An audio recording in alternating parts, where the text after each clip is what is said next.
ప్రపంచవ్యాప్తంగా యుద్ధమేఘాలు కమ్ముకున్నాయి.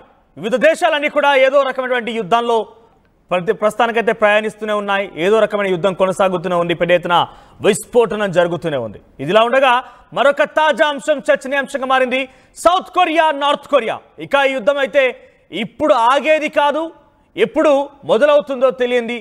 అసలటువంటి యుద్ధమే అర్థం కాని పరిస్థితి.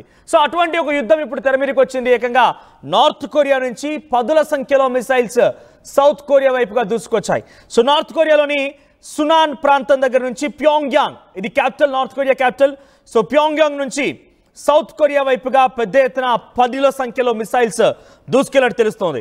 It did not immediately provide other details. ఇప్పుడు ప్రస్తుతానికైతే ఎటువంటి మిసైల్స్ ఎక్కడ లాంచ్ అయ్యాయి, ఆ మిసైల్స్ తాలూకా సౌత్ కొరియా ఎటువంటి పరిస్థితి నెలకొన్నా ఇంకా తెలియలేదు. తెల్లవారుజామునే మిసైల్స్ దూసుకెళ్ళినట్టు తెలుస్తోంది. లేటెస్ట్గా ఇప్పుడే ఈ మిసైల్స్ దూసుకెళ్ళినట్టు తెలుస్తోంది.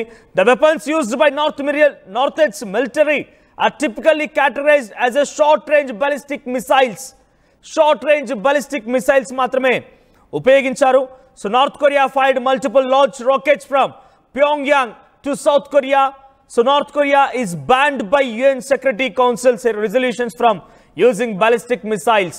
So ఇప్పుడు అమెరికా గతంలో చెప్పింది నార్త్ కొరియా సౌత్ కొరియా పైన ఎటువంటి దాడి చేసినా అడ్డుకుంటామంది.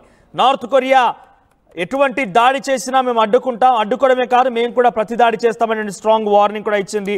నార్త్ కొరియా ప్రెసిడెంట్కి డొనాల్డ్ ట్రంప్కి గతంలో చూసాం ఎటువంటి విభేదాలు ఉండేది, ఇద్దరి మధ్య ఎటువంటి ట్రోలింగ్స్, ఎటువంటి మీమ్స్ వచ్చేవనేది. Kim Jong Un. సో ప్రస్తుతానికి నార్త్ కొరియా ప్రెసిడెంట్ పెద్ద ఎత్తున ఆయన బాలిస్టిక్ మిసైల్స్ని యుఎస్ పైన ప్రయోగించడంతో కాస్త ఆందోళన వ్యక్తమవుతోంది. పెద్ద ఎత్తున కిమ్ జాంగ్ యున్ ఆయన మాట్లాడినటువంటి ఈ మాటలు సౌత్ కొరియాని అంతం చేస్తాం, సౌత్ కొరియాని పూర్తిగా హతమారుస్తామనేటువంటి మాటలు పెద్ద ఎత్తున ప్రపంచ దేశాల్లో మరో రెండు దేశాల యుద్ధానికి తెరలేపాయి. ఇవన్నీ చూస్తూ ఉంటే చాలా విపత్కర పరిస్థితులు చాలా సమీపంగానే ఉన్నాయి. పరిస్థితి అంతా చేజారిపోయిందని మాత్రం చాలా స్పష్టంగా అర్థమవుతోంది. యుద్ధానికి రెండు దేశాలు కాళ్ళు దువ్వుతూ ఉన్నాయి. సౌత్ కొరియా కూడా ఏమాత్రం వెనక్కి తగ్గడం లేదు, వాళ్ళు కూడా యుద్ధానికి దిగుతామంటున్నారు. సో దక్షిణ కొరియా పైన ఒకేసారి పదుల సంఖ్యలో మిసైల్స్తో దాడి చేయడంతో కిమ్ దాడి చేయడంతో వారంతా కూడా ఒకసారిగా సౌత్ కొరియా నుంచి పెద్ద ఎత్తున ఉక్కిరిబిక్కిరైపోయారు. కిమ్ దాడులతో తీవ్ర ఉద్రిక్తత పరిస్థితి నెలకొంది. ఇప్పటికే ఇజ్రాయెల్ ఇరాన్ వార్ కొనసాగుతోంది, రష్యా ఉక్రెయిన్ వార్ కొనసాగుతోంది, అమెరికా చైనా కోల్డ్ వార్ కొనసాగుతోంది. ఏ క్షణమైనా ఏం జరుగుతుందో అనేటువంటి ఒక భయాందోళనలు అయితే దేశవ్యాప్తంగా కనబడుతున్నాయి. ఒకసారి కొంత నార్త్ కొరియా నుంచి సౌత్ వైపుగా ఎటువంటి మిసైళ్ల ప్రయోగం జరిగింది చూస్తున్నారు కదా. ఇవన్నీ కూడా బహుశా సోషల్ మీడియాలో నార్త్ కొరియా సౌత్ కొరియా పైన దాడి చేసిన తర్వాత ఆ దృశ్యాలు, ఒకసారి ఆ మిసైల్ శబ్దాలని ఆ దృశ్యాలను చూద్దాం.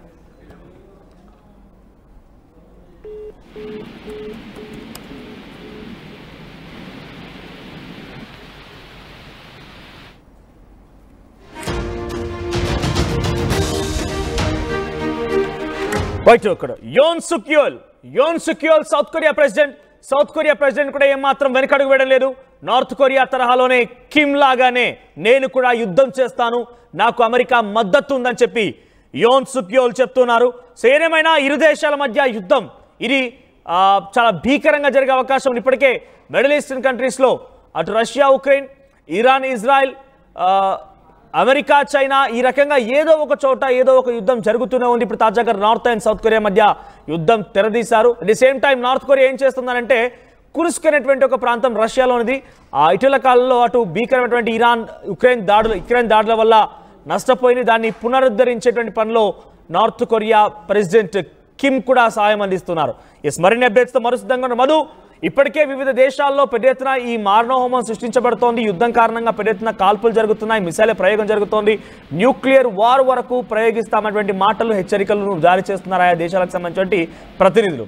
ఇలా ఉండగా మరోసారి నార్త్ కొరియా సౌత్ కొరియా మధ్య యుద్ధాన్ని ఎలా చూడాలి, అప్డేట్స్ ఏంటి?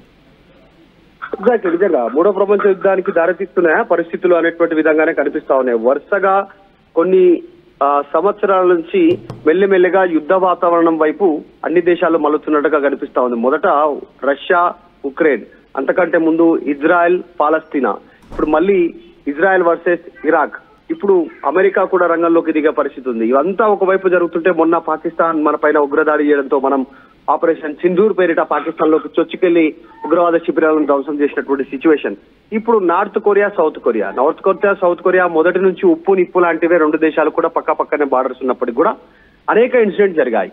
బెలూన్ల రూపంలో దాడులు, వాళ్ళపైన డ్రోన్ల రూపంలో గతంలో దాడులు, తర్వాత బార్డర్స్ ఏరియాలో నుంచి చొచ్చుకు వెళ్లి వాళ్ళ దేశంలోకి వెళ్లి ఇతరత్రా కార్యక్రమాలు, అసాంఘిక కార్యక్రమాలు చేసినటువంటి చరిత్ర ఉంది నార్త్ కొరియాకి సౌత్ కొరియాకి.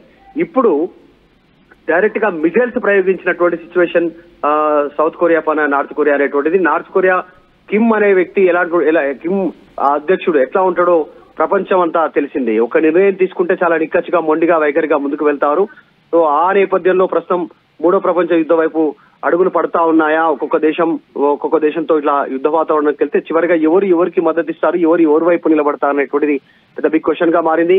ప్రస్తుతం అమెరికా కూడా ఇరాన్ పైన దాడి చేస్తాము అనేటువంటి స్టేట్మెంట్ పైన కూడా రష్యా తీవ్రంగా ఖండించింది. మీరు ఆ స్టేట్మెంట్ ని విరమించుకోకపోతే, మీ యుద్ధ విమానాలు కానీ మీ అమెరికా సైన్యం ఆ నిలుపుదల చేయకపోతే వారిని ఒకవేళ ఇరాన్ పైన దాడి చేస్తే తర్వాత పరిణామాలని అమెరికా కూడా ఊహించలేదంటూ రష్యా అమెరికాకు వార్నింగ్ ఇచ్చింది. అసలు ఏం జరుగుతుందో అర్థం కాని పరిస్థితి ఉంది. ఎవరి వైపు నిలబడుతున్నారో తెలియనటువంటి సిచ్యువేషన్ ఉంది. వరుస దాడులు జరుగుతూ ఉన్నాయి ఇరాన్ ఇజ్రాయెల్ మధ్య. ఇప్పుడు కొత్తగా ఆ దేశాల సరసన మళ్ళీ నార్త్ కొరియా సౌత్ కొరియా చేరడంతో అసలు ఎటువైపు దాడులు తీస్తుందో ఇది మూడో ప్రపంచ యుద్ధం వైపు అనేటువంటి ఒక ఆందోళన ఉంది క్షేత్రస్థాయిలో. అయితే ఒక ఐడియాలజికల్ గా వారిద్దరి మధ్య యుద్ధం ఇప్పుడు స్టార్ట్ అయింది కాదు, పెద్ద ఎత్తున యుద్ధం జరుగుతోంది. దీంట్లోకి అమెరికా గతంలో హెచ్చరించింది కిమ్ని, మీరు కనుక సౌత్ కొరియా పైన దాడి చేయాల్సి వస్తే మేము ఎంట్రీ ఇస్తాం, మీ పైన మేము దాడి చేస్తామంటోంది. ఇక్కడ కూడా అమెరికా ప్రస్తావన ఉంది, ఎలా చూడాలి? నిజంగానే మొదటి నుంచి ఏ రెండు దేశాల మధ్య ఉద్రిక్తత ఉన్నా అక్కడ అమెరికా ఎంటర్ అయ్యే ప్రయత్నం చేస్తుంది. అక్కడ ఉన్నటువంటి ఆ సిచ్యువేషన్ తనకు అనుకూలంగా మార్చుకునే ప్రయత్నం చేస్తుంది. అంటే ప్రపంచం మొత్తంలో మేమే పెద్దన్న పాత్ర పోషిస్తాము మధ్యవర్తిత్వంలో గానీ, కంట్రోల్ చేయడంలో గానీ. ఇలా అమెరికా మొదటి నుంచి ఇలాగే ప్రయత్నాలు ఉన్నాయి. ఇది ఒక్కటే కాదు, ఈ రోజు ప్రపంచంలో ఉగ్రవాదం పెరగడానికి కూడా అమెరికానే అనేటువంటి ఒక కారణం ఉంది, ఒక చర్చ ఉంది. ఎందుకంటే ఆ రెండు దేశాల మధ్య ఉద్రిక్త వాతావరణాన్ని తీసుకురావడము, శాంతి అని చెప్తున్నప్పటికీ ఆయుధపరంగా వారికి సహాయం చేయడం. అమెరికా ఆయుధాలను సప్లై చేస్తుంది వారందరికీ కూడా.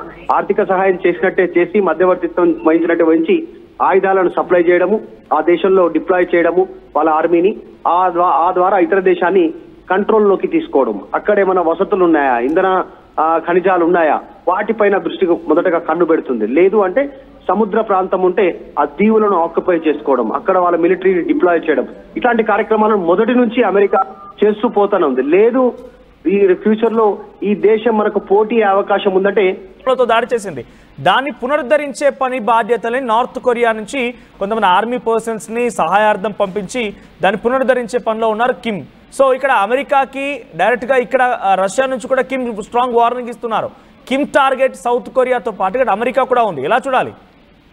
నిజంగానే చాలా డిప్లొమాటిక్ గా కొన్ని నిర్ణయాలు జరుగుతూ ఉన్నాయి. జరుగుతున్న ఫ్యూచర్ పరిణామాలను దృష్టిలో పెట్టుకుని అమెరికా ఆధిపత్యాన్ని తగ్గించడానికి కొన్ని స్టెప్స్ జరుగుతూ ఉన్నాయి. రీసెంట్ గా భారత్ కూడా అమెరికాకు వ్యతిరేకంగా కొన్ని మూవ్మెంట్స్ చేస్తూ ముందుకు పోతుంది, కొన్ని పావులు కదుపుతా ఉంది అంతర్జాతీయంగా. మనం చూస్తా ఉన్నాం, చిన్న క్రొయేషియా లాంటి దేశాల దగ్గర కూడా భారత్ వెళ్లడంతో టర్కీని కంట్రోల్ చేయడం కావచ్చు, ఇంకా ఇతర దేశాలతో సత్సంబంధాలు నెరుపుకుంటూ అమెరికాను కార్నర్ చేసే ప్రయత్నం కావచ్చు, కొన్ని జరుగుతా ఉన్నాయి. ఆల్రెడీ చైనా అమెరికాకు వ్యతిరేకంగా ఉంది, రష్యా చైనా రెండు దేశాలు అమెరికాకు వ్యతిరేకంగా మారిపోయినటువంటి పరిస్థితి. సో భారత్ తో కావాలని ఉన్న చెలిమిని ఖరాబ్ చేసుకుంటున్నటువంటి పరిస్థితి అమెరికా కనిపిస్తా ఉంది. ఇప్పుడు ఇక నార్త్ కొరియా అధ్యక్షుడు కిమ్ ఉన్ జాంగ్, తర్వాత రష్యా అధ్యక్షుడు వ్లాదిమిర్ పుతిన్ ఇద్దరు భేటీ అయ్యారు. ఈయన రష్యా పర్యటించారు. సో రష్యాలో పూర్తి స్థాయిలో వీళ్ళిద్దరి మధ్య ఒక ఒప్పందం కుదిరింది, ఇరు దేశాల మధ్యకి సంబంధించి సహాయకర ఒప్పందం గతంలోనే. అప్పటి నుంచే అమెరికా రష్యా వైఖరిని తప్పుపడతా వస్తా ఉంది పుతిన్ ఎప్పుడైతే కిమ్ తో భేటీ అయ్యారు. సో అది ఇప్పుడు రిఫ్లెక్ట్ అవుతా ఉంది దాని పరిణామాలు. మొత్తానికి అమెరికా ఆధిపత్యాన్ని కంట్రోల్ చేసే దిశగా ప్రపంచ దేశాలు నిర్ణయం తీసుకునే దిశగా ముందుకు పోతున్నట్టుగా కనిపిస్తా ఉంది. ఇప్పుడు నార్త్ కొరియా దేశాల ఉద్రిక్త ఎటుపోతుందో అనేటువంటి చర్చ కొనసాగుతా ఉంది. Right, thank you Madhu. So ప్రస్తుతానికి సౌత్ అండ్ నార్త్ కొరియా మధ్య కూడా ఈ భీకరంగా దాడులు కొనసాగుతున్న నార్త్ కొరియా సుమారుగా 10ల సంఖ్యలో మిసైల్స్ ని సౌత్ కొరియా వైపుగా లాంచ్ చేసింది. ప్యోంగ్యాంగ్ అనేటువంటి ప్రాంతం నుంచి సునాన్, ప్యోంగ్యాంగ్ అది నార్త్ కొరియాలోని క్యాపిటల్. ప్యోంగ్యాంగ్ నుంచి ప్రస్తుతం ఈ దాడులు కొనసాగించింది. 10ల సంఖ్యలో మిసైల్స్ని, బాలిస్టిక్ మిసైల్స్ని సౌత్ కొరియా వైపుగా లాంచ్ చేసింది నార్త్ కొరియా. అయితే గతంలోనే కిమ్ని డొనాల్డ్ ట్రంప్ హెచ్చరించారు. ఆయన ఏమన్నారంటే, ఇప్పుడు అధ్యక్షుడిగా కాదు, గతంలో ఆయన అధ్యక్షుడిగా ఉన్న సమయం నుంచి కూడా ఈ చర్చలు జరుగుతున్నాయి. అమెరికాకి నార్త్ కొరియా కిమ్కి ఏం మాత్రం కూడా పడలేదు. సో చాలా పెద్ద ఎత్తున విభేదాలు కూడా, ట్రోలింగ్స్ కూడా జరిగాయి. పెద్ద ఎత్తున ప్రపంచవ్యాప్తంగా మొత్తం కూడా వీరిద్దరి మధ్య కొన్ని సందర్భాల్లో చర్చ కూడా జరిగింది. నువ్వు కనుక నిజంగా సౌత్ కొరియా పైన దాడి చేయాల్సి వస్తే నేను నిన్ను చంపేస్తా, నీ అంతు చూస్తానట్టుగా డొనాల్డ్ ట్రంప్ హెచ్చరికలు జారీ చేశారు. సో మరోసారైనా ఇక్కడ అమెరికాలో అధ్యక్షుడిగా అయ్యారు. ఇప్పుడు మరోసారి నార్త్ కొరియా సౌత్ కొరియా పైన దాడి చేస్తోంది. మరి ఈ తరుణంలో అమెరికా ఎలా రియాక్ట్ అవుతుందో చూడాలి. ఇప్పటికే రష్యా ప్రాంతంలో కొన్ని విపత్కర పరిస్థితుల నేపథ్యంలో దాన్ని చక్కదిద్దే పనిని, పునరుద్ధరించేటువంటి పనిని కిమ్ తీసుకున్నారు. కురుస్క్ అనేటువంటి బార్డర్ ఏరియాలో కొంత విపత్కర పరిస్థితులుంటే దాన్ని చక్కదిద్దుతున్నారు నార్త్ కొరియాకు సంబంధించిన ప్రెసిడెంట్ కిమ్. సో ప్రస్తుతానికి ఈ దాడులు ఇంకా కొనసాగుతున్నాయి. ఈ దాడుల నేపథ్యంలో అమెరికా ఎలా రిటిలీట్ అవుతుందో చూడాల్సిన అవసరం ఉంది.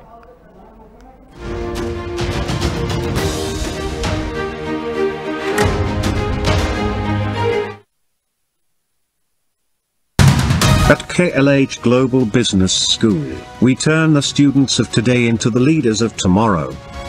KLH Global Business School. Telugu News ki fastest app. Ippudu totally new avatarlo. Just 5 seconds lo complete news. Social media trends ki one stop solution. Live TV app, voice search option tho. Ippude download cheyandi leda update ayipondi. App link description lo undi.